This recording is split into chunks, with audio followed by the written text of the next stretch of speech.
Good morning, everyone. We will continue our discussion on Jawahar Gram Samriddhi Yojana. In the previous video, we have already dealt with the introduction part where we have learned that the scheme is named after India's first Prime Minister Jawaharlal Nehru, aimed at creating a need-based rural infrastructure. The program have contributed a great deal towards elevating rural poverty. The scheme was formerly known as Jawahar Rozgar Yojana, which was launched in 1989 by merging two wage employment program, that is National Rural Employment Program and Rural Landless Employment Guarantee Program. It was the single largest wage employment program implemented through Panchayati Raj institutions. A critical importance of rural infrastructure in development of village economy is well known. A number of steps have been initiated by central as well as state government for building rural infrastructure. The public works program have also contributed significantly in this direction. Jawahar Gram Samriddhi Yojana's objective, we will discuss the objective. So this scheme Jawahar Gram Samriddhi Yojana is the restructured, streamlined and a comprehensive version of Eastwell Jawahar Rozgar Yojana. ये हमने already last video में देखा था कि जो scheme है जवाहर ग्राम समृद्धि योजना, ये एक ऑलरेडी एग्जिस्टिंग स्कीम जो थी जवाहर रोजगार योजना, उसी का ही एक रिस्ट्रक्चर्ड, स्ट्रीमलाइन और एक कंप्रहेंसिव वर्जन है. Designed to improve the quality of life of poor, Jawahar Gram Samriddhi Yojana has been launched on 1st April 1999. ये जो स्कीम है ये डिज़ाइन की गई थी to improve the quality of life of poor. The primary objective of Jawahar Gram Samriddhi Yojana is creation of demand-driven community village infrastructure, including durable assets at village level and assets to enable the rural poor to increase the opportunity for sustainable employment. What do you mean by sustained employment? Sustained employment has been defined as the extent to which workers are able and willing to remain working now and in the future. So the primary objective of this, जो primary objective था इस scheme का, वो था demand driven community village infrastructure को develop करना. उसमें durable assets भी है, ऐसे एसेट्स भी है जो assets to enable the rural poor to increase the opportunity of sustain employment.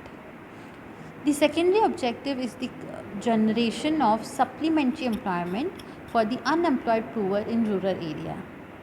What is supplement employment?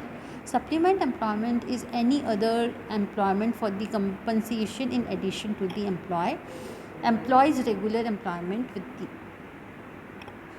ये एक एडिशनल कंपनसेशन है. जो रेगुलर एम्प्लॉयज़ है उसको एडिशनल कंपनसेशन, और जो अनएम्प्लॉयड है उसको भी एक छोटा सा कंपनसेशन मिल जाएगा.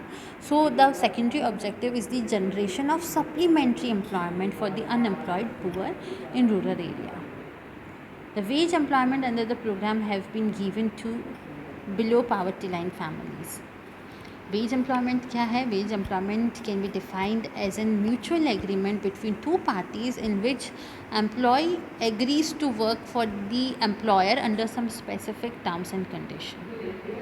ये एक ऐसा म्यूचुअल एग्रीमेंट है एम्प्लॉय और एम्प्लॉयर में. उसके अंदर जो एम्प्लॉय है वो एग्री करता है एम्प्लॉय के अंडर काम करने का कुछ स्पेसिफिक टर्म्स और कंडीशन पे. सो इसमें इसका ऑब्जेक्टिव क्या हो गया? इसमें था फर्स्ट जो प्राइमरी ऑब्जेक्टिव है वो है creation of demand driven community infrastructure. इसमें इंफ्रास्ट्रक्चर पे बहुत ध्यान दिया गया था. जो रूरल इंफ्रास्ट्रक्चर है उस पर काफ़ी एम्फसाइज था. Secondary objective is generation of supplementary employment. किसके लिए? For the unemployed people in rural area. और इसमें वेज एम्प्लॉयमेंट भी दिया गया. जो फैमिलीज़ बिलो पावर्टी लाइंस थी उनको इस प्रोग्राम के थ्रू वेज एम्प्लॉयमेंट भी दिया गया. Now let's talk about the scope. Jawahar Gram Samriddhi Yojana is implemented entirely at village panchayat level. Village panchayat is the sole authority for preparation of annual plan and its implementation. ये जो scheme है ये एंटायरली विलेज पंचायती level पे implement की गई है।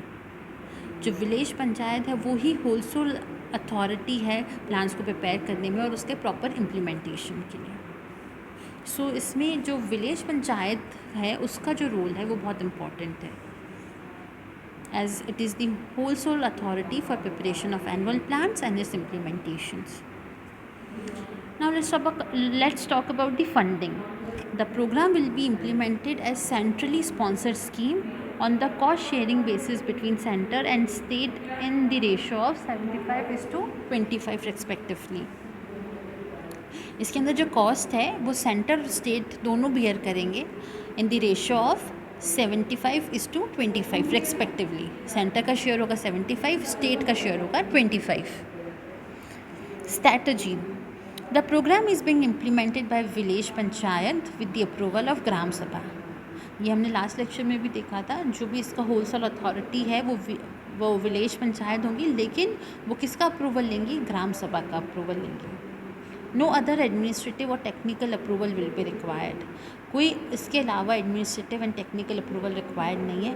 But for the work and scheme costing more than 50,000 after taking the approval of Gram Sabha, the village panchayat shall seek the technical and administrative approval of appropriate authority.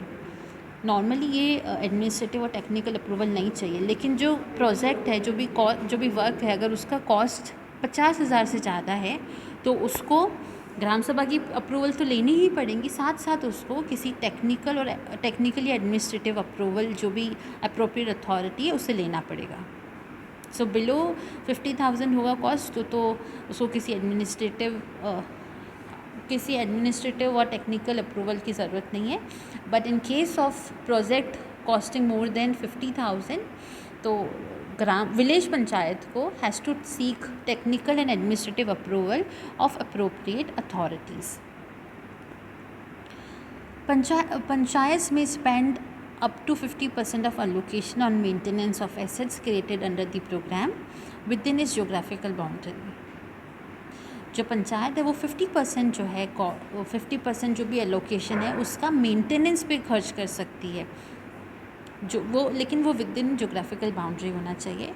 22.5% of Jawahar Gram Samriddhi Yojana fund have been an unmarked for individual beneficiary scheme for STs and SCs।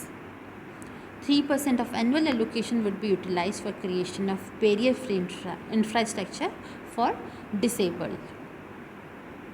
3% जो है annual allocation, जो भी annually आपको fund allocate होगा, उसका जो 3% है वो कहाँ यूज़ होगा? वो किसकी क्रिएशन में यूज़ होगा? Barrier free infrastructure. किसके लिए? डिसेबल्स के लिए।